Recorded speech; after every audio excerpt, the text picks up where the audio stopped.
The betrayal of silence. Elena and David had been married for nearly 8 years. To the world around them, they seemed like the perfect couple. He was a respected architect with a calm and steady presence, and she was a teacher who carried herself with warmth and grace. They lived in a modest but beautiful home, filled with photographs from their travels, small souvenirs, and the quiet comfort of a life built together. But what people didn't see were the fractures that had started to grow between them.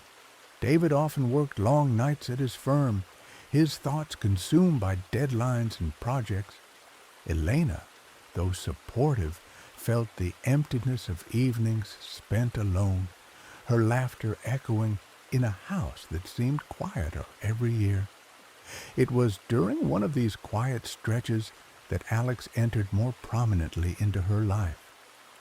He had been David's closest friend since college, the kind of friend who was practically family. Alex visited often, sometimes to watch a game, sometimes to share a drink, and sometimes just to talk.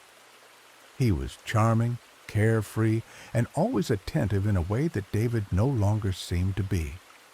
At first, Elena brushed off the feelings that sparked when Alex complimented her, or when their eyes lingered too long during conversations. She told herself it was harmless, but Alex noticed her loneliness, and unlike David, he addressed it. One evening, after David had left for yet another business trip, Alex stopped by. They shared a glass of wine in the kitchen, laughter filling the room as though it had been starved of joy. Elena felt seen in a way she hadn't in years.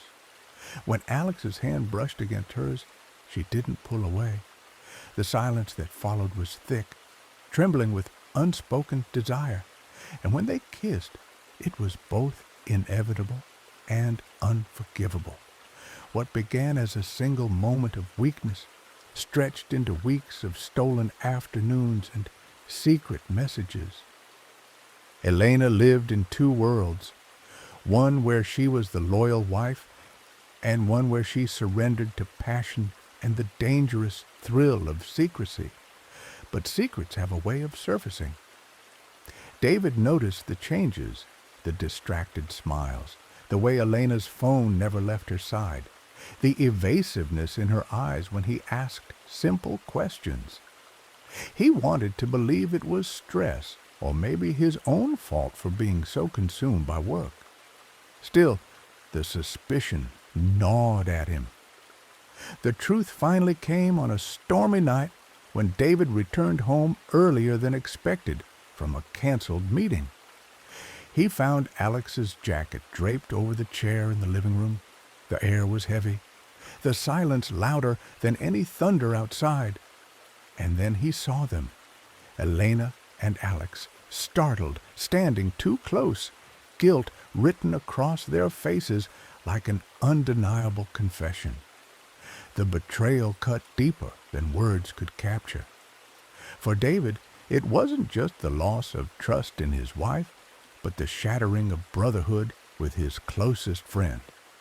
For Elena, it was the devastating realization of what she had risked, the man who had once been her anchor, the life they had built together. The fallout was quiet but devastating. David walked out that night, leaving the house with nothing but a heavy silence.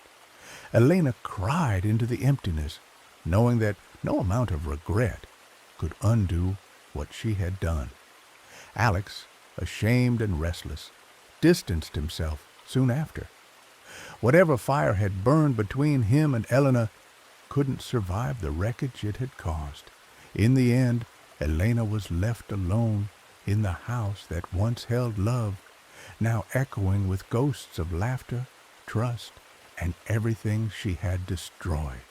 After David walked out that stormy night, he never returned.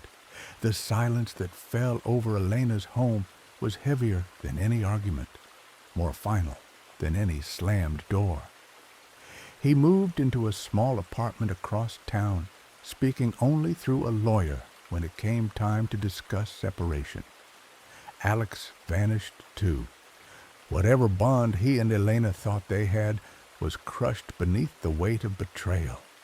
He couldn't face David again, and he couldn't live with the guilt of what he had done to his friend.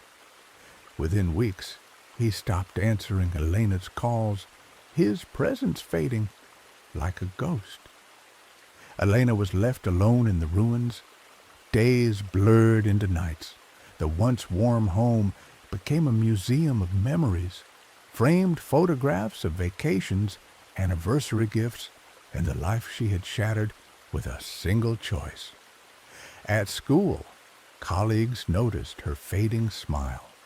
She taught her lessons, but her heart wasn't there. At the market, neighbors whispered. Rumors had spread faster than she imagined, and she carried the weight of judgment everywhere she went. David finalized the divorce quietly, without confrontation. When Eleanor received the papers, her hands trembled.